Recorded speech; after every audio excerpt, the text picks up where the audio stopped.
Welcome to the Mind Chimp podcast. David, welcome back to the Mind Chimp podcast. How are we doing? Thanks, Danny. I'm doing very well. Thank you very much. It's an honour to be back. Yes, I mean, I was listening back to the early episode because you was on my first season, right? I think that's yeah. actually met. And can you remember what your log line was in season one? Oh, it's a good question. No, I absolutely do not. Okay. Your log line was an L&D battling the dark forces. If I was to ask you what your log line is now, what would it be? Oh, so I'd have to keep the L&D part in there, of course, if it's going to be part of my mission. Maybe maybe something like making L&D work. Is that all right, or is that a little bit too generic? I think it works. Okay. It works. It's simple enough where I understand it, which is Mm-hmm.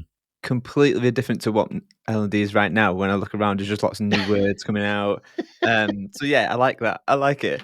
But maybe before we get into this, I guess some of my listeners may not have heard of you in season one. So maybe give us a bit of a whistle stop tour of who you are and kind of where you are right now. Yeah, sure. So if we cut straight to the chase and where I am now. I am host of the Learning and Development podcast, Danny. According to Listen Notes, one of the top 1% of all podcasts listened to around the world, and one of very few, very, very few learning and development podcasts in that top 1%. So I would say that one of the most very popular podcast in the profession. As well as that, I am Chief Learning Officer of 360 Learning, which is a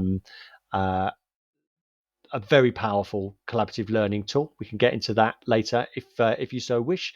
But I'd say that most notably, I was one of the founders of Loop, which was a learning platform, which our tagline was making learning work.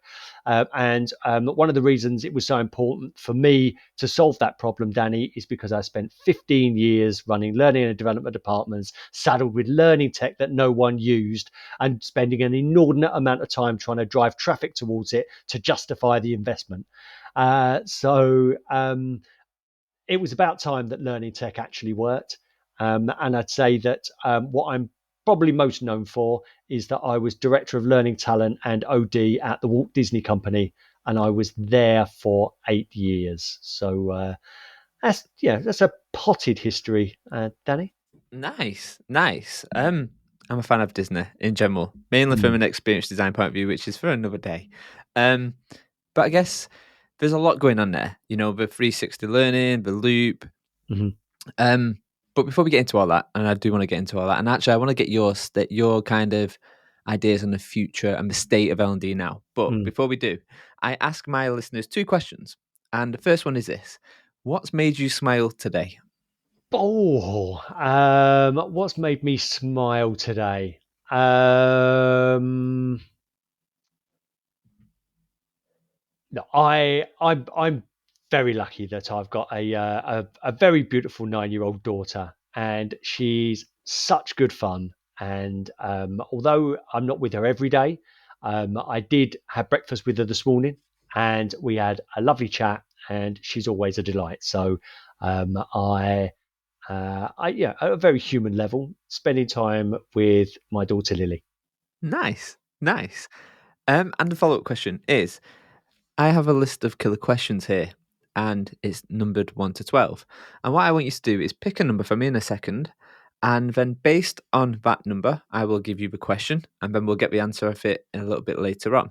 So, go for it. Pick a number between 1 and 12. Well, I believe 3 is the magic number. 3, okay. Okay, this is good. So this question's only been asked once so far in the whole recordings what I've done. Mm-hmm. So the question you've got, which I'll need to answer in a bit, is what's the one lie you're still telling yourself? Okay, so we'll come back to that a little bit later on. Okay, so obviously 360, you've got loop and all that good stuff. I guess you talked about kind of making L&D work. That was the log line what you opened up with. Tell me what even does that mean? Look, the subtext to that, Danny, is we accept working in a profession where we don't know whether the money we spend and the effort that we contribute leads to any meaningful impact beyond people telling us they liked it. Which could be all right. I mean, if we were a social media platform, the odd like, I mean, it doesn't like attention and likes is what is the currency that fuels those businesses. But that's not what we're in organizations to do. Like whenever there's a genesis of a learning and development team, there's part of a deal that's being set that employees will learn and they will be developed. That would lead to good things happening to them, or at the very least, more opportunity being provided to them. So there's that part of the deal. Then there is the somewhere between 350 to 400 billion dollars spent annually on learning and development. And the deal that our organizations have is that goes some way to improving performance and building capability, but we don't know whether we do. So I mean, there's on the very selfish side, because I've been in learning and development for 25 years, and there's some professional pride. I want to know that what I do makes a meaningful impact. Again, beyond people standing behind a class and going, God, this has changed my life. Because Danny, if that's a Friday afternoon, the thing that changed their life today, it's likely not really to be much of a memory even by Monday. You know, people have good experiences on, say, training courses, not so much when they're doing e-learning. That's a different matter. But the way I like to describe it, Danny, is that if learning and development is a dance that everybody thinks that they know, right? So stakeholders ask for the dance. L&D goes, like we'll say, of course we could do that dance. When do you want the dance? And who would you like to come? Employees come along and they know how to engage as well. But Danny, this isn't strictly come dancing. We're not going to engage in a tango here. We're going to do a conga line, right? And I'm going to stand at the front and I'm going to put the music on and kick my leg, and everyone else is going to kick their leg as well. And everyone's going to love it. They're going to feel good while they're doing it. And in the immediate aftermath, there's going to be some elation. And you know what? They might even talk about it for a little while, but nothing's going to happen as a consequence of it. Like, learning and development is dumbed down a lot of the time to learning experiences. We either deliver learning or we provide learning.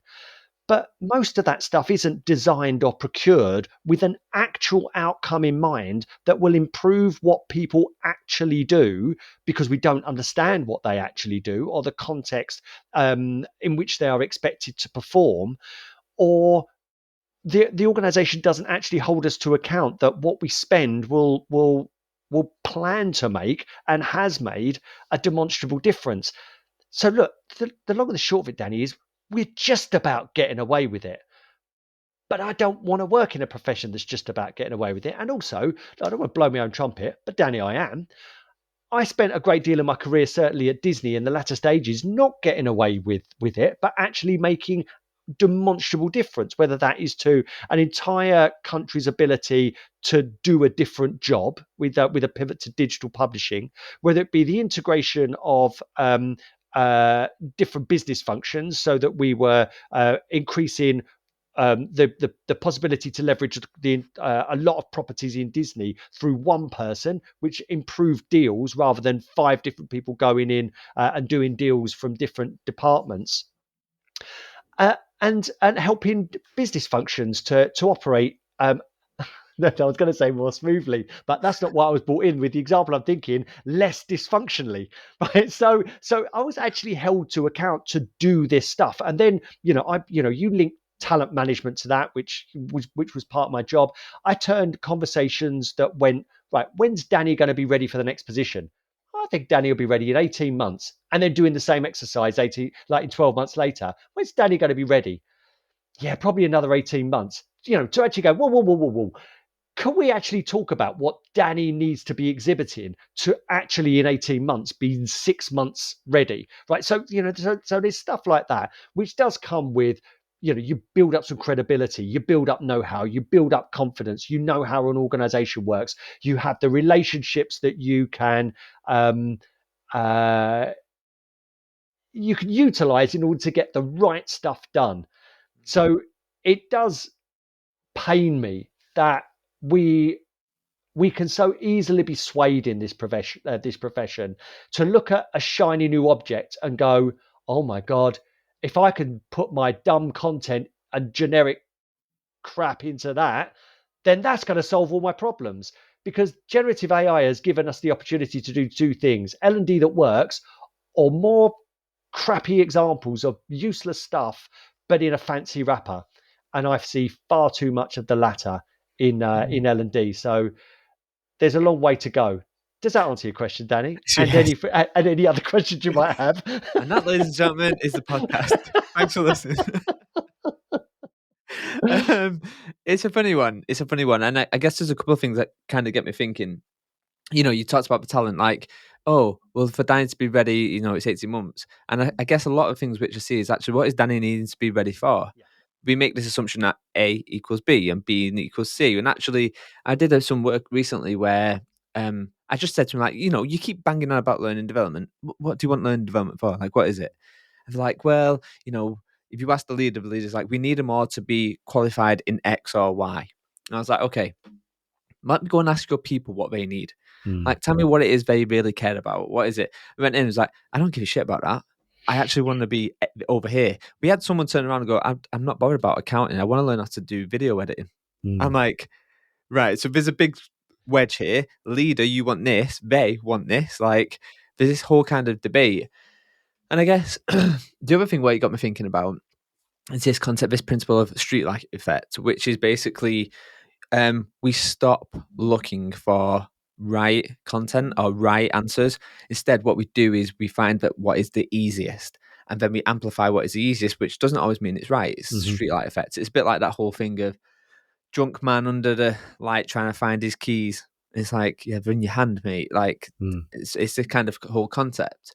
But I guess when I left L&D, there was a whole well, there's lots of circular conversations happening. One of them was like, how do content? Is it content? Is it context? Is it this? mm, Is it that? And I guess I've interviewed only a couple of people on from L&D in this season, and I guess some of the conversations have progressed, I think, and then some of them I'm still like, shit. When I really very first got into L&D at 2014, 15, these are the same conversations. Like, mm, if we're asking the same question, what the heck have we been doing for mhm. the last amount of years? So I guess, yeah, give me a bit of steer on where your head at is on where L&D is right now, just generally. um, Look, I've got good reason to be optimistic because on my podcast, did I mention the Learning and Development podcast? Oh, you're on a podcast. On my podcast, I do invite people on who talk about stuff that they're doing that's worked. I think that it's a platform for that um, that's meant to serve as inspiration and also breadcrumbs for those people who are ready to do stuff that works. So I do spend a lot of time speaking with those folks who inspire me and let me know that there are plenty on the right path. But what does still trouble me is that there are too many L&D leaders, practitioners, vendors, and business owners who think L&D looks and smells a certain way, and their lot in life is to do it that way. It looks like events, it looks like e-learning, it looks like platforms, and it's about meeting those expectations. One thing that drives me nuts, Danny, that for me tells me that we've not really progressed as a profession, or perhaps the social media part hasn't, is all this talking about learning. It just drives me nuts because the way I like to describe it, Danny, is imagine we replace the word learning with bus, right? Okay. So yeah, Joy, yeah. So yeah, buses are brilliant. We just need better buses. Yeah, if we had better buses, we could get people on more buses. Yeah, we should. Yeah, it's all about the buses, right? And I look, go, Daddy, I hate buses, right? I just, you know, I'm not the most sociable person at the best of times, right? So traveling with a load of strangers who are talking like with through the speaker on their phone or listening to that out loud, eating their takeaways and all, so you it's a really unappealing mode of transport, right?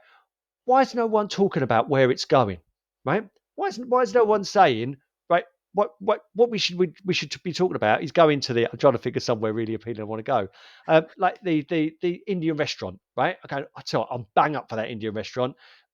It's a bit of a way away. All right, okay. How do we get there? The only way is a bus.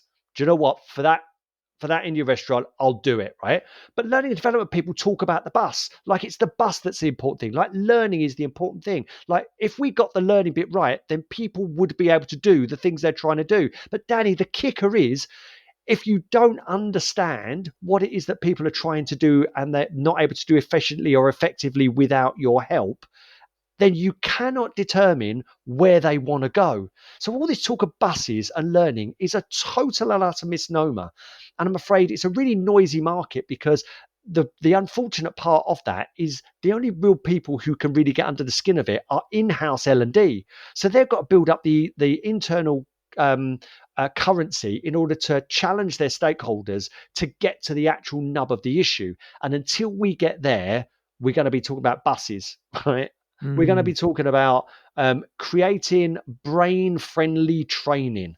So, oh, grow up, right? Like it's nonsense. It's a total nonsense because you only talk about brain-friendly training when you don't know the problem you're trying to solve. Because if you know the problem, you could probably solve it really easily, a lot more efficiently than trying to create brain-friendly training. And apologies if for having a go at that, because I could have a go at so much more in L&D, which is solutions without understanding the problem.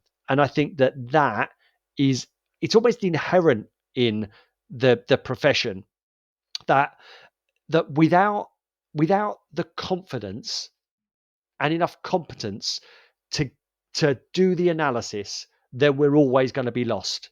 We're always going to be ripping and replacing big behemoth systems filled full of content, bought on the premise that this one, unlike the other two that we got rid of, this one is going to get engagement and it is going to transform our organization.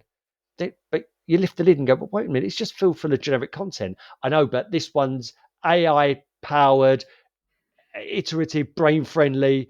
Think of all these buzzwords that the only thing it's not, Danny, is that it's not got anything in there to help people in your organization with the actual jobs that they are actually employed to do, to help them address the actual friction that they're facing, not just with the technical aspects of their job, but the cultural aspects that helps them to understand how to get the right stuff done at your organization. It's there's so much wrong, but what it comes down to is if you don't know the problems you're solving, then everything looks like the solution. It's an interesting one, and I think I'm not sure if you know, David. I have a book out called The Insightful Innovator. What's it called Um, again, Daddy? it's The Insightful Innovator. But it's fascinating. There was a bit. I was having a conversation with someone recently. I was like, the hardest bit about the book was deciding what stays in and what comes out. And there was like, oh, right, I've got to take this out. So something like jobs to be done, I took out because I was like, that's great, but there's other foundations what need to be kind of in place first, which ultimately is sense making. Understand the problem before going, hey, here's some content and here's something else and here's something else. Find out what you want to do. If you want to get to the curry house, you don't want the bus journey. You just want to get to the curry house, the kind of, and it's interesting that the future, I guess, of these teams, these L&D teams, for me, I kind of like to call it an anti-fragile team. Mhm. It should be a team, the future of L&D is for me is a team what grows from shock. And actually the capabilities of what the future needs and what organizations needs isn't necessarily L&D, it's problem solvers. It's people from design thinking, service design, all these other elements what come into play because Mm. they don't come in going, learning is the answer. No, they come in going, we'll tell you what the answer is once we know the problem. Yeah. Until then, we're not going to go there. And I remember when we was on your podcast, we talked about this, right? Like right at the very start, we talked around don't go into solution seduction, like figure out what the problem really is first and foremost. So then, kind of following on what you're saying, then. So I guess I had a quick look on like what's happening in L&D on LinkedIn, which don't even get me started on that because LinkedIn's just nightmare. But there's lots of talk around kind of skill development, stuff around kind of skill based kind of development. AI's in there somewhere, and it feels like there's a lot of big words and a lot of terminology being thrown around. So I guess let me first kind of jump into kind of that whole thing around that skills development. Like, what even is that now? Like, what does it even mean? Right. I'll first share the cynical side, but then I will quickly turn that around. Okay. Skills could be seen as, and I've explored this both internally and with podcast guests. Um, it's the latest iteration of competencies, of behaviours, and capabilities. A way of HR trying to control people top down, by creating categories that determine that these are the expected and rewarded behaviors that will be part of our performance management process that determines whether you're doing things right and you'll be rewarded, or you're doing things wrong and you need to improve. But the reason that we're talking about skills rather than competencies, behaviors, and capabilities is that competencies, behaviors, and capabilities didn't work. So there's a rebrand. But this is the differentiator. The reason I don't think it's exactly like that is that we are facing global skill shortages, certainly in the West. And these are driven by the older workforce leaving the workforce, so that there's an actual there's a people shortage as much as there is skills. Younger people are spending less time in organizations. We told them 20 years ago or so that there's no job for life, so they said fuck you. I don't want a job for life. So they're doing what Reid Hoffman called in his book The Alliance, tours of duty. So they're coming for the experience and the development, and then they're going. If they so wish, they don't have the loyalty because the loyalty was taken away from them. Then you've got also emerging skills aren't as readily available in the market. And if they are, and they're highly in demand and they're emerging, then they're really expensive. And this isn't L&D saying this is business leaders and recruitment teams. So where this is actually different is that learning and development have jumped on, and so they should, an opportunity to help their organization with something absolutely critical to its survival if things aren't going so well, but its potential to fulfill its goals. But what I do love about this, I think a mutual connection of ours, Miriam Neelan, when I had her on my podcast, we talked about this, and she said, well, if L&D haven't been upskilling and reskilling people for the last few decades, what have they been doing? And I thought, Go good on, point. go on, Miriam, go on. Yeah, good point. Right. So it's always as if so the business has gone, we've got all of these problems, right? L&D, right, and whether you look at Donald Taylor's global sentiment survey, it's been up there in the top three priorities for L&D for a long time. There's an entire industry and in by L&D solutions around skills. But the big kicker is, Danny, the reason this is still a big thing is that we've had learning and skills platforms for a decade now. Guess what? Pretty platforms filled full of content don't upskill people, right? There's the kicker, right? Even if you've got learners that know how to learn, don't even get me started. 10 million pieces of content and a smart algorithms that helps you filter generic content that doesn't relate to anybody's job. Oh my God, it's still a priority because none of it worked, right? So you've got a problem that is even more urgent than it was before, and a learning and development team that I think finally with AI can eliminate the heavy admin involved. When I was at Disney, we did this exercise on job families. Disney, certainly in EMEA where I was, there were all sorts of different levels, and depending on where you worked, the different levels didn't actually cross across the organization.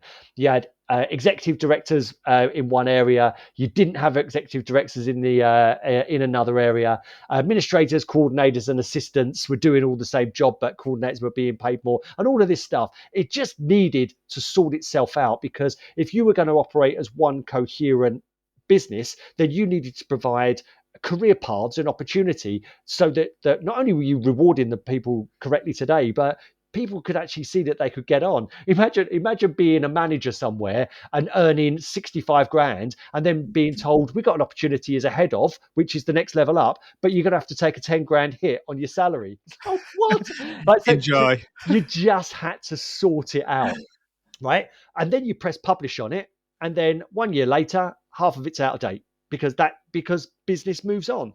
So now AI can actually help with the mapping of that, both benchmarking externally as well as internally, the jobs and the skills, and then learning and development where there is actually a problem. And so this comes down to it. It doesn't actually do the analysis for you, because the long and the short of it, Danny, is that 50% of your organization is probably all right. Just leave them alone. Don't create or provide solutions for something that's not an actual problem. But where you've got, say, I had Sarah Allen from Aviva and Molly Howes, her colleague, talking about how at Aviva, they're seeing AI as a legitimate threat to customer service people, but wanting to be an employer of choice and an ethical employer, they want to take their 200 telephone support people and upskill them on digital, and then actually hire them into emerging roles. I think that's amazing. And do you know what their measure of success is, Danny? That 200 people will have digital roles. There you go, right? Which determines that their path. So they haven't bought a behemoth platform filled for the generic content, tried to encourage people to be self-directed, and then hope that it happens. They've got incubators where they actually train people, mentor them, and then have them shadow and perform, so that they get the actual experience. And so then they're put in front of the hiring managers so that they can actually get these jobs. Now, it sounds almost futuristic compared to the way that learning and development is done elsewhere, but it just shows you that we can achieve incredible things. When you say incredible, it's what the organization just did. Why would you have a team called learning and development that's there to actually help people learn and develop if you didn't have the expectation that people will be performing better today and then ready for future roles tomorrow? But not a lot of L&D teams are stepping up to the mantle. But I guess, why is that? When I guess there's lots and lots of talk, and I guess when I got into learning in 2014, I remember my mentor at the time, shout out to Sakib, was like, look, L&D is always for the chop. When time gets tight, L&D is the first one, heads on the block, and then it'll cut through on HR, and it'll come on this. And I remember thinking, great, that means that every single part of that system is working with lots and lots of fat. Mm-hmm. So they're not working lean. They're doing lots and lots of fat, and there's probably lots and lots of duplication. I remember working with an organization, a recent organization, and I remember having a conversation with my boss. I was like, if this is me and this is my company, the first thing I'm going to do is bring in Bain and Co. and go analyze this whole business and find out where all the duplication is and get rid of it all. Because there's 5 or 6 people doing the same job, which makes no sense. But then I guess, when I start to think about the skills and I start to think about the future of where work is going to go, there's lots and lots. I guess when I start to maybe speculate a little bit bigger, I go, there's lots and lots of roles what's potentially going to disappear, and more roles will bubble out because of it. Like, more roles will come about. But how does that even happen? Like, how does someone go from, I don't know, I want to be in a call center, I want to be a customer service advisor, to actually, no, I want to go and learn, I don't know, X or Y over there. And how do you reverse engineer that to go, well, here's all the kind of skills what you need to, in order to do that? How does someone kind of kick that off and get the ball rolling? Well, first of all, I think it's really important not to think of it as a one-to-one exercise. It should be organization-wide and cohort-based. By simply thinking that we turn the needs analysis upside down, and so it's kind of an individual free-for-all in which we need to plan and then demonstrate our impact, I think is fruitless. it's not where we as L&D should be applying our attention. I think that the way I described it is that for any job in your organization or job level, then generative AI can map both internally the actual job and those relatable jobs as well. So one level up, one level down, and those jobs sideways. But also to benchmark those externally, because there's no point in I mean, I've been a hiring manager. You go, can I have the job description for the last L&D coordinator? And you take a look, and it says I don't know, like stuff in there to maintain all parts of the learning cycle, to maintain the books in the learning library. You have a look and go, sorry, when was the last time this updated? 1998, right? So to stop that from happening, the external benchmarks are really helpful as well. So it can actually scour sites for up to date uh, job descriptions and the skills related to it. Which when we think about what people want to learn at work for or engage with L&D, it's to be better and faster at their jobs, because if they're better and faster at their jobs, they look good, they might be paid more, and to improve their prospects. Again, like none of us are doing this for fun, are we, Dan? Like regardless of how many people in HR might tell us that you might get a greater commitment if people have all these additional parts or feelings or connections to the work. The nuts and bolts are, it's about feeling security and improving our prospects. So if we're benchmarking as well, then we're helping people to feel as if whatever they do to develop themselves, they become more marketable. But the first part is in the analysis. So you do the job mapping first. The second part is in the skills assessment. There isn't just one part of this. Did you remember when Microsoft acquired LinkedIn, and LinkedIn's statement said something like, this is really smart move from Microsoft because we know more about your employees than you do. And you have a look and go, no, you don't. What I did is I ticked everything I could see regarding learning and development, and mostly people I've never met before, as a way of ingratiating me, or before they sent me the sales DM, they endorsed me a few skills, right? Like it was the silliest way that you could possibly do it. So what you need is some kind of blockchain, like, don't you? Some way of me going, this is what I do. Some of your boss to go, no, this is your level.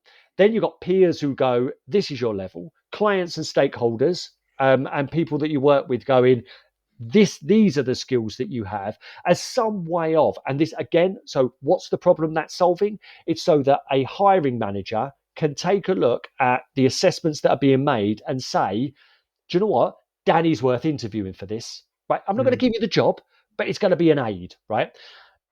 Now, quoting Donald Clark, generative AI is as bad as it's ever going to be right now. But what I've just described exists. Now, what we're going to do is keep an eye on the goal. The goal is that we have a way of both assessing, mapping, assessing, and then providing career paths for people in our organizations, so that we've not just got keen and willing self-directed learners like who are just following their passions. I might be a software developer, but one day I want to be a flutist. It's not, but there are L&D teams that provide all of this, but we don't know what people want to do, right? Give them career paths, show them when you're here, you could get here. If you want to go sideways, the transferable skills can take you over here. But this is all dependent upon there being a job opening and you being ready, right? So whilst the job opening is coming up, I'd be doing this if I were you, right? Not just sending people towards generic content, but understanding as L&D that those transferable skills, what that means actually here. If we think of something like influencing stakeholders, right? You could buy a book on it, you could get some e-learning, but nothing will tell you how to influence stakeholders in your organization. So influencing stakeholders is absolutely critical if you're going to gain support for your ideas, if you're going to develop a profile worth your salt, if you are going to gain additional resources in your organization. You need to understand how your organization works. Are decisions made by consensus? Is there like tall poppy syndrome where the tall poppy will be cut down? Are you is it truly entrepreneurial? And do you actually need to gain support more broadly and maybe get a sponsor? All of this stuff is going to be unique to your organization.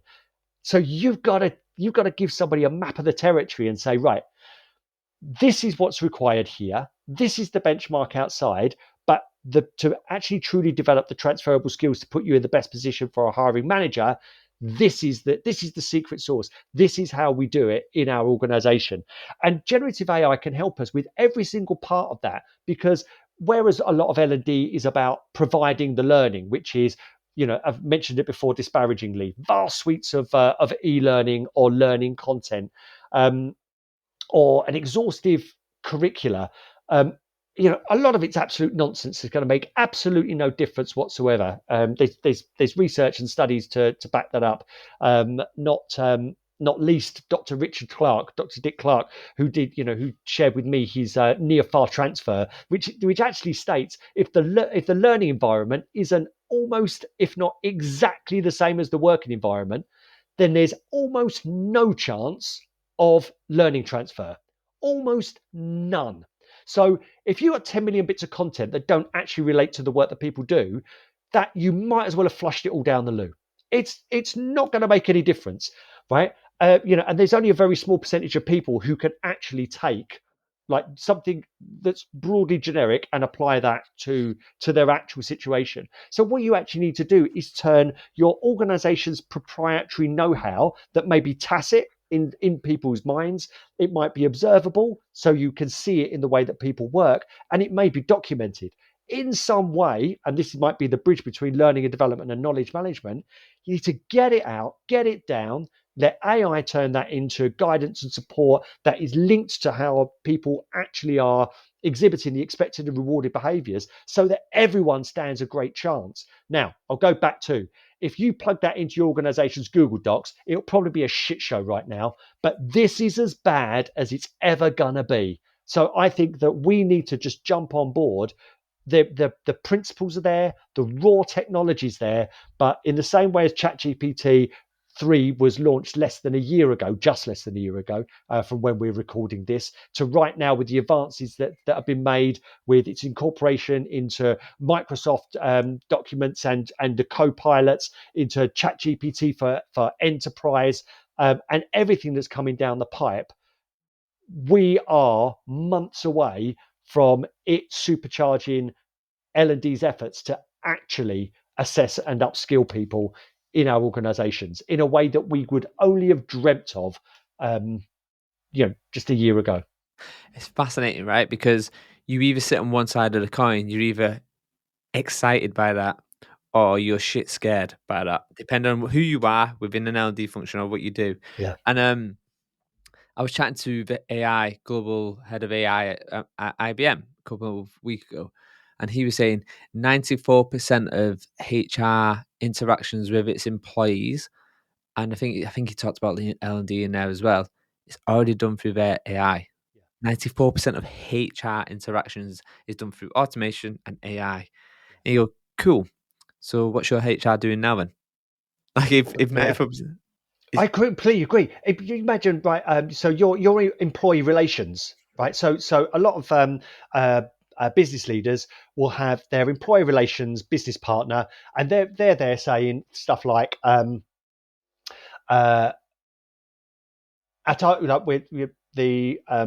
not hitting our targets. We've got to make a really quick decision. We've got to get rid of half the workforce, and we need to do it straight away in order to balance the ship. Right? So that's what we've got to do. How do we do that? Right? They don't ask, can I do that? They said, how can I do that? Right? Your employee relations person is going, oh, that'd be really tricky, especially in Germany with the workers' councils, right? So you're going to get a very conversational approach. Just stick it in ChatGPT, right?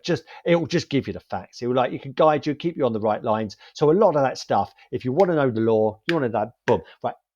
We know that there are some accuracy issues within there, so you probably want to have it go past the employment lawyer as well. But if you're dealing in transactional HR, or transactional L&D, the chances are you could find yourself, looking for a new job very, very quickly. But if you're not, if you're strategic and you're actually aligned to actually plugging skills gaps, if you're working alongside your workforce planning in order to prepare your organization for what's just coming around the corner, if you are actually trying to help existing cohorts to address friction and actually perform today, there is a job for you. But if you are just trying to provide more content and plug holes and get people to click in your platform, look, that's not even a job anymore. It's fascinating. I was having a conversation with a CLO a couple of weeks ago. Who's on this podcast actually. I remember having a conversation with him 4 years ago. I was like, "Do not get into the content game." Like, and at that time it was called no, what was it called? Can't remember the terminology, but basically it's dial free, right? Like it creates content for you straight away. I was like, "That's coming in 2 years. Your job will disappear." Mm-hmm. And it said in like a few years your job will disappear. And he was like, "Oh, I don't think it will." And then 4 years on, I'm having this conversation with Spin. I'm like, "Do you remember that conversation?" And she was like, "Yes, I do." I was like, Mm-hmm. "This is the thing; it progresses, and often it'll come slow. But if you listen to the signals, like for me, I guess when I think about I hate trends, like but signals and shifts and waves, like you'll get a ripple, which is a signal. When then ripples come together, they create a wave, and that tends to be a shift. What's going to happen? Um, but I think when I'm talking to a lot of people now within L&D or OD or whatever you want to call it, and actually I spoke to a few end of last week and this week, and there's two things what seem to be really jumping out at me, and I think remember the article I wrote why I left L&D and why you should too. Mm-hmm. That still I gets do. likes now, and even now I'm like, wow. I was even going to take that down at one point, but one thing what I'm hearing is there's a lot of disheartened, like people feel quite disheartened in L&D. And I think they're disheartened for a couple of different reasons. If you're new coming into a world of work, and most people in L&D don't find their way into L&D because they want to be in L&D, it just happens. What advice would you give to someone who's new coming in to L&D/OD/performance, effectiveness, whatever? Like they're coming into a bit of a crazy world, right? It's a bit chaotic. There's a lot going on. What would you do other than time not to get into it? No, I think it's a really exciting time, but there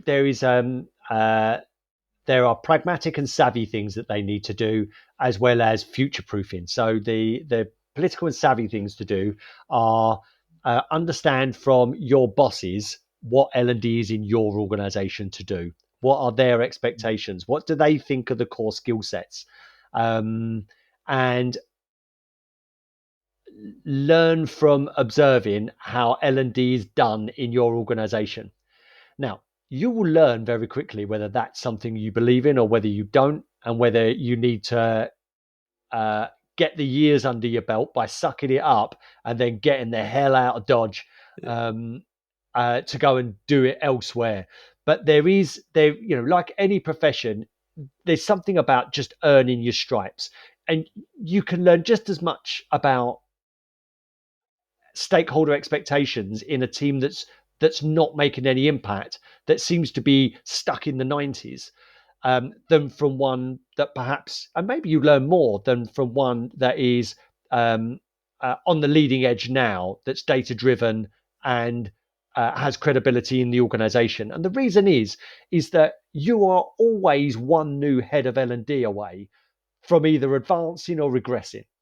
I know of some very progressive learning and development teams that when the head of left, the new head of came in and went, "Where's your LMS full of content? Are you missing a trick here?"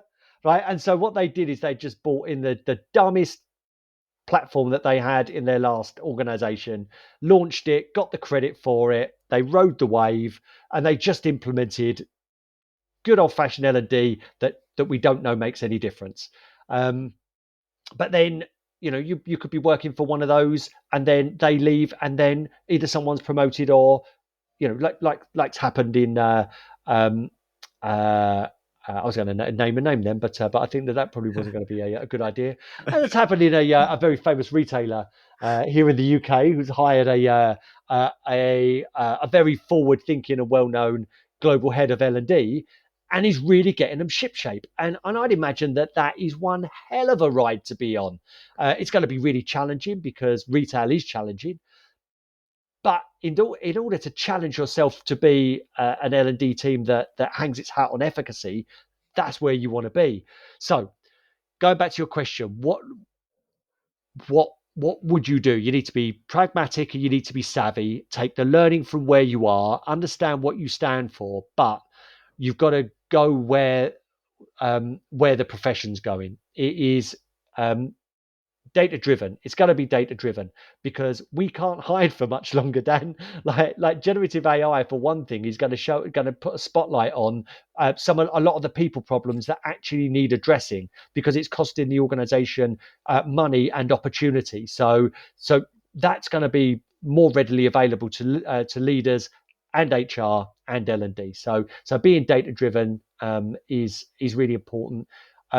Schooling yourself on product management or product ownership, I think, will be really helpful because it incorporates both the understanding of a problem from enough angles, a partnership approach with the people who you're seeking to influence, and adding meaningful value so you know that you're making progress based on the analysis that you've actually done.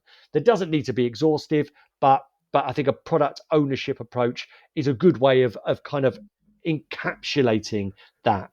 And then as far as technology is concerned, let's have a think. I was going to put the cart before the horse there. But I'll precursor this. If you know the real problems, if you're doing the analysis, you've got, say, a product approach, or you're benefiting from being, say, an L&D business partner rather than something that's more separate or satellite. Then understanding how AI can help you to achieve what you're in the organization to do will probably help you not be sucked in by vendors selling solutions to non-problems, which our friend LinkedIn is full of at the moment. So I suppose that would be my advice, but you just can't get away from learning from people around you how to actually be savvy, build currency in the organization, because that stuff is transferable. And the sooner you learn that, the more successful you'll be. So I want to get your this is by no stretch of imagination going to be scientific, but in my Get Knotted Loser last week, I talked around the percentage of roles in organizations being bullshit jobs, right? Like, and for the listeners, bullshit job is basically a job where you can take out the business and you're doing a role which has no value and you can take it out and no one really give a shit. You can't say that for nurses, for surgeons, even for bin men, right? Take bin men out, a few days, the streets are on their ass. But I think for a lot of people in leadership, L&D, and these other things, like, and even comms to a point, right? Like, to a certain point, your role's going to become a bit like that. What do you think the percentage is of organizations you see right now, and maybe it's from an L&D lens, are doing bullshit jobs?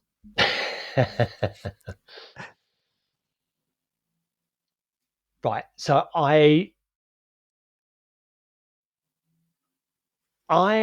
think from looking from my experience, I reckon that a lot of organizations I work for, you could reduce the headcount by a quarter and you wouldn't, and you need to shake things up. But I think that things would work more efficiently. I think that there are good people covering the backsides of not so good people, whether those people just aren't at it, like who aren't giving enough, or they're just not contributing enough. And I think that those people, we've all worked with them. You look and you go, what do you do? And it's not their job title, it's their style.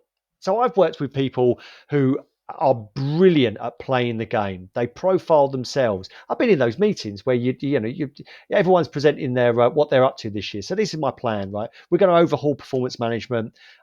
We are going to Um, uh, Introduce so and so initiative. Talent management is going to be overhauled so that we're not talking about the times that people will be ready, but the actual activities and all of this stuff. And someone says, I'm going to be uh, uh, looking at our reward system. We're going to introduce a new portal for employees. Right. So there's all this big stuff. And then someone Mm. says, yeah, I'm going to make sure the HR managers know all about all the things you're doing. I'm going to manage them and make sure my clients got all the support they need. Right. So you're going to take the credit for all our work and you're going to use it as a profiling opportunity to cover your backside and you're not going to do anything else. Right. Stuff like that, Dan. Right. Mm. I'd get rid of that one. Yeah. Right. Because there are some people in our organizations who are really good at using the organization for their own benefit, right? Rather than adding the value that you'd expect from paying them the wage. And I reckon it's about a quarter of the organization of people who are perhaps coasting. So I reckon Mm. we can cut them. But I'm not sure that those are bullshit jobs. I just think that you've perhaps created a support system around rubbish workers. Yeah. Yeah. It it's a tricky one because if I think about some of the organisations where I've helped, in sometimes it often comes down to a unaware leader. So Mm-hmm. I was having a chat with our mutual friend Gemma Patterson recently, and we was chatting about this, and I was like, you've often, we were going back and forth, and the general feel what came out was actually you've got this person at this role up here. I mean, you've got this layer underneath him of these great, sparky, kind of innovative people, and they're like, they're smashing the ceiling because, like, no, you're doing this wrong. Like, you're using old school change frameworks and whatever else, and then it's that case of you find yourself just butting the heads of this one person at the top because they refuse, they either have a lack of self awareness, or they refuse to change because ultimately their bio in the business is how do I look good? And Yes. they add this ambiguity into it to kind of go, well, this is where I add this value in this Mm. ambiguity space. Like utter bollocks. If you disappeared, the business would be much better because it would be direct, it would be Yeah. leaner.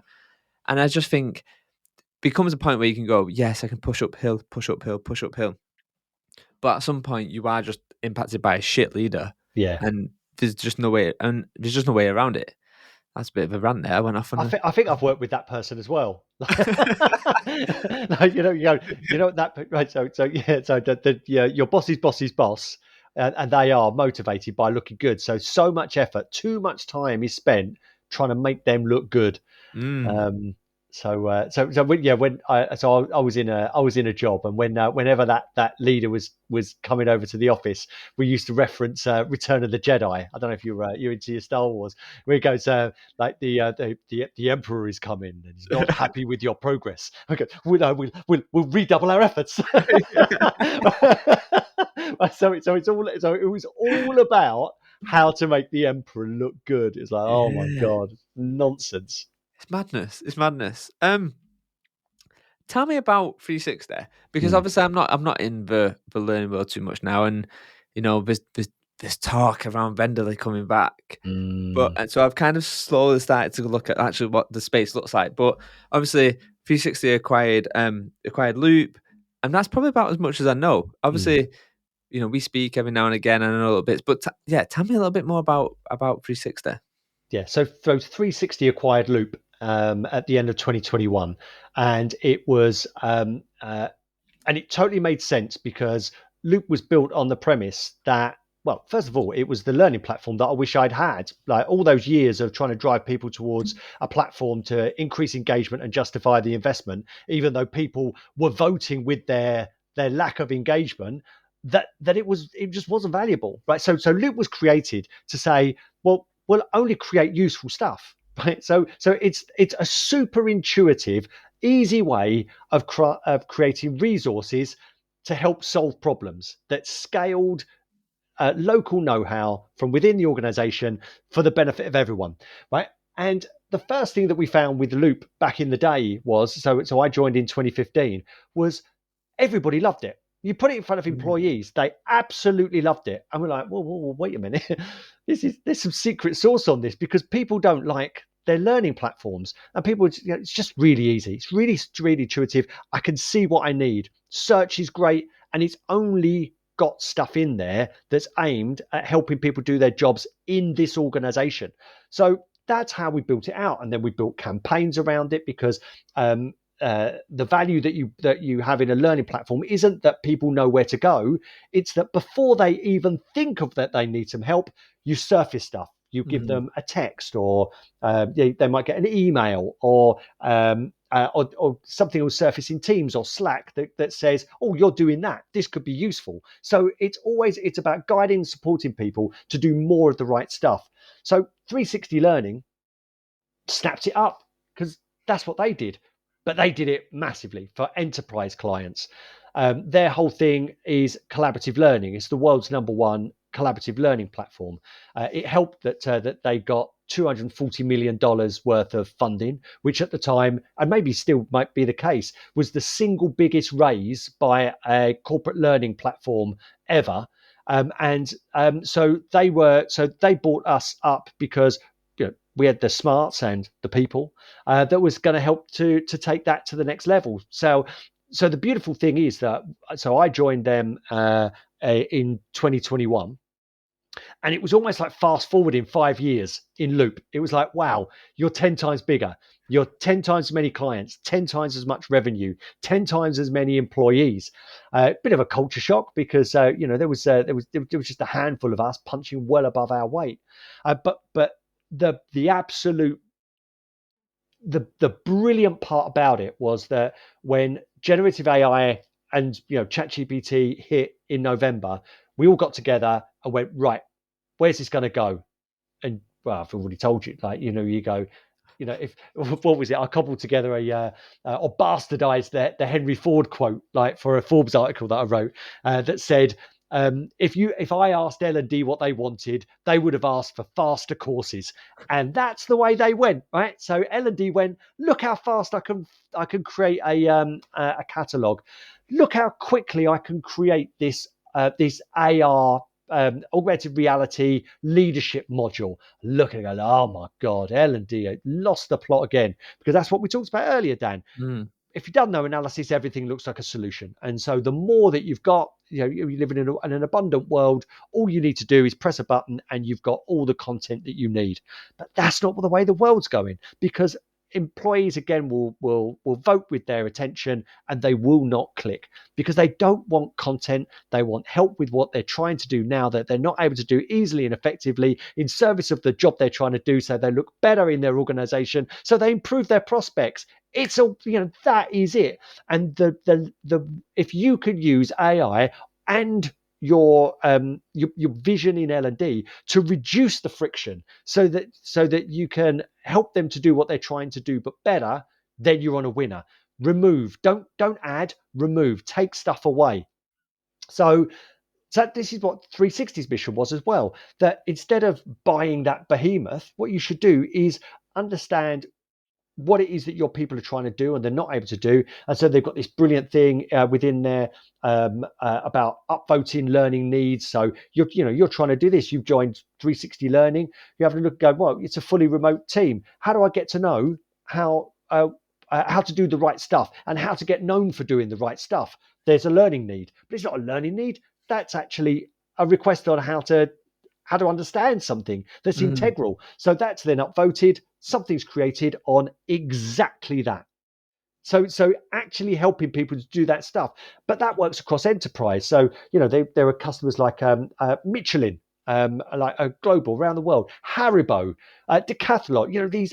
These massive enterprise clients Great companies. who are using this approach to understanding the needs of the individual in order to craft collaboratively created content that stays dynamic, but is all around helping people to do what is required in your organization. So that's kind of the kicker. But I'll invite you back into the conversation again in a sec, Dan. Once I've finished, that we recently acquired Elamp, which Mm. is an AI powered skills tool, which helps to map an organization's skills, benchmark against external roles to create career paths for individuals, so that when you add that level of understanding, and also the individual skills assessment, which can be validated by managers, peers, stakeholders, you name it. So you've got kind of this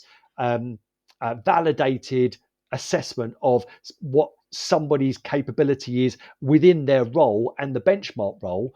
Then Nice. the collaborative learning element can help somebody to become even more valuable inside the organization, so that when it comes to their how appropriate they are for open roles, they're in the best possible position, so that hiring managers can take a look at that kind of assessment.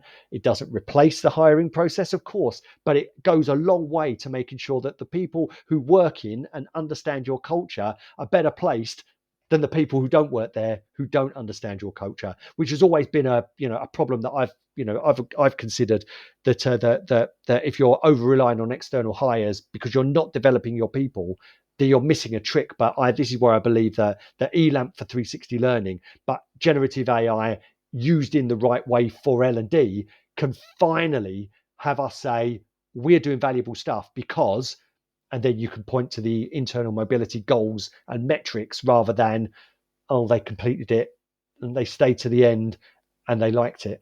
Nice. And I think there's something really nice about that. I guess when I'm thinking, the bit what you just touched on there, there's a thing what happened recently with IDEO, right? Like they've just announced a massive layoff. IDEO, for them who don't know, is a massive design innovation company. Recently, pretty much thought as maybe in the top three biggest innovation companies.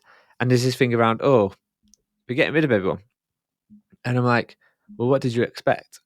Like the biggest shift I've seen probably since 2019. In fact, when maybe the second time I came on your podcast, it's like there's a shift from bringing companies in to help us with our problem to bringing companies in to help our people with our problem. There's a Mm, massive shift. So there's this whole capability change now. It's like we don't need to keep buying the capabilities. Help us develop our people so then they can look after their own problems. yeah. It's like, and then you've got this big shift of people going, I'll give you a 1 day boot camp on design thinking. You'll know everything. I'm like, you set them up for failure because they're going to go out. They're not going to be able to deliver anything. There's going to be no business impact. There's going to be no decent outcome out of it. And then it's going to go, that was a load of shit. I'm not going to Mm, do that again.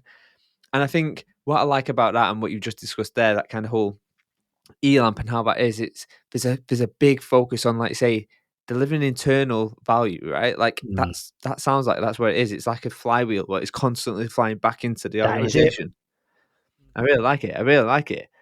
So I guess I want to be mindful of your time as well, but I've got a couple more questions. I won't be mindful of the time, but I'm going to take some more of it. Um, I guess for me, when I think about AI, and I was having this conversation with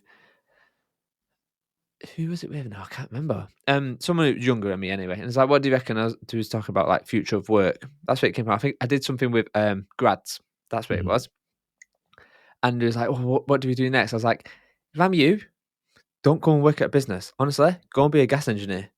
Go and be a mm, sparker. Go and do something like, because your job's going to be, it'll get impacted at some point. But right now, the near future, it's not going to happen. Um, and if it does, it's going to be, it's going to be through smart tech, home tech, IoT, and stuff like that. Um, but I guess there's something around that fact of what is the skill set needed now. So if you think about the skill set of the future of L&D, okay, and maybe go a bit wild with this, a bit speculative, if you like, David, but like picture into 5 to 10 years of L&D. mhm, What does that team look like at that point? How does that team operate? How does that team serve? Does that team even exist? Like, mm. what's your take on that? Um, so I think it exists if the purpose of the learning and development team is to ensure that people are ready to perform now, and I mean in double quick time. Like, so, we've got emerging skills and shifting priorities, a real need for agility across our organization. If we're going to move to more of a skills based organization, then you're going to have to deploy people pretty quickly. But you're going to have to give them guardrails to make sure that they are more predictably and reliably going to perform and succeed in those roles. So the learning and development team can help that wherever anybody is deployed, and ensure that risks are minimized, whilst also preparing the organization en masse to pivot as and when required. Now, learning and development in my ideal world, Dan, in 5 years, will be ensuring that the enormous amount of money and time spent on management and leadership actually delivers a result as well. Because that's been the biggest money pit, I think, in business history. What a waste of money. Every single penny ever spent on that has ever been, because we've never helped anybody do the actual job. We've only ever helped them to say these are the core skills of a leader, and do that. So finally, we will be equipping managers and leaders with the skills and the high level capabilities to actually be successful in those jobs that they're employed in. So there's some actually really critical roles, but it's going to be, as I said to you before, in product management, in the analysis, in the stakeholder management, with the having the gumption to actually bring a stakeholder with you because one thing that I don't think he's going to change in a hurry, Dan, is when the stakeholder says, Dan, could you do us some training? Right? Like the yes, we could do you with some training for you crowd. Hopefully that becomes extinct because it's just not needed. AI can do that better than a human. Just pull together, the remnants of courses on the internet and then deliver that. It could be just as successful because that stuff doesn't work. But in actually ensuring that people have the map of the terrain of your organization, that they know how to operate and be successful far quicker than trying to figure it out themselves, I think is an absolutely critical role. But it's not going to be the provision and the delivery of training and learning. I love what Nick Shackleton-Jones says about this, about learning elimination. I think that's got to be the way. Just guide and support people to do more of the right stuff instead of relying on them remembering, which has got to be the most fragile way of possibly influencing the way that people do their work. So I am very hopeful, but a strategic learning and development function that is aimed at equipping people today and helping the organization to pivot, whilst also providing all of this opportunity for people inside an organization. How much better would you feel about your work, Danny, if you felt that there were options made available to you and your organization was actually building bridges between where you are and where you could be, without going back to the old days, which is just giving you the title, and then letting you figure out when you get there. It's not spoon feeding you, but it's at least providing you with maps and bridges and breadcrumbs. I think I might be mixing my metaphor somehow here, Dan. In order to help you to do what it is that you need to do, because that's the only way you're going to keep your best people. That's the only way you're going to achieve the agility required. And that's when we're going to stop saying stuff like we've got the wrong people, when we might have the right people. They just don't have the right skills. It's interesting. I think I like your future, David, because I don't think L&D should disappear. I think it needs to evolve. And obviously the provocative side of me is like kill L&D, and then when you hear the echoes of silence, then you know you've done a good job. But the reality of it is it'll need to be there. It'll just need to evolve into a better problem solving team or whatever. Can I just throw in there, Dan, one more thing, right? I've just thought of this as a metaphor. Now, it might work, and it might be, and your listener might take a lot from it, or otherwise it might fall flat on its face. But I'm willing to give it a go. Do you know what it is? AI is the meteor, right? And it will wipe out the dinosaurs, but it will not wipe out life on Earth. What will survive is the L&D function that is willing to utilize AI in order to achieve its actual goals. But the dinosaurs, the great big platforms full of content, exhaustive curricula, your 5-day leadership program, and all of that nonsense that was very expensive and very heavy, got you a lot of credit, but didn't actually deliver you any results. That will be wiped out. And like what happened with the meteor after the dinosaurs, smaller, more agile life that was able to withstand that hit, that's what's going to be left. And I think that that has got the potential to be a lot more powerful than everything that came before.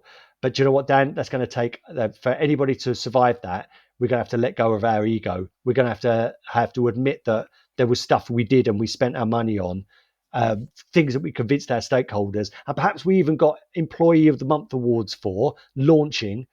It didn't work, but you've got something that you think will. So meteors, dinosaurs, and life after dinosaurs. So I like your metaphor. I'm going to build on your metaphor, David. Beautiful. I think the fact that the meteor is coming, right? And I think there needs to be a mindset and an awareness that, oh, that star is getting bigger and bigger and bigger, and it's coming. And there needs to be a self-awareness to acknowledge, to look up and go, holy shit. Like, but there's a mindset shift what needs to change. And I guess I use the analogy of spies, right? If you think about work is a subscription model. And it's a consistency, its approach. It consists of services, products, interactions, and experiences. And each week, each month, a customer, your employee, decides whether they're going to continue subscribing to that based on how them services, products, interactions, experiences work.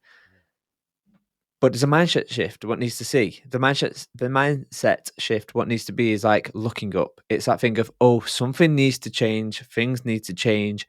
As if not, there's a big fucking giant meteor coming at us, and we need to get out of the way of this and figure it out.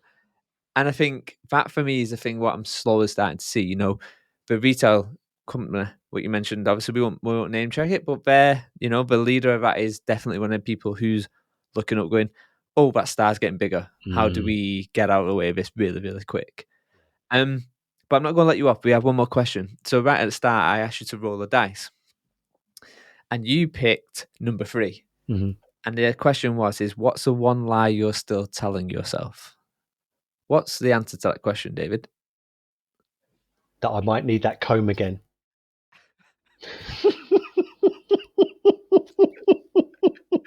Amazing. Oh, he's just looking at the side going, do you remember me? We're gathering dust. Oh, wow. Wow. It's fair enough. It is fair enough. Where can people follow you, David? Where can they stay up to date? I don't know if you mentioned it, but you have a podcast, so maybe mention that as well. I do have a podcast. Thanks for mentioning it, Dan. So yes, I'm the host of the Learning and Development Podcast, and you'll be able to find me on Twitter at David in Learning, or X, sorry. I am over on Threads as well. It's a much nicer place to be. But also, you'll be able to find me and a lot of what I'm talking about at 360learning.com. Awesome. I'll put all of them in the show notes. David, been an absolute pleasure as always. Thank you for coming on. Thanks, Danny. I really enjoyed it. Thank you.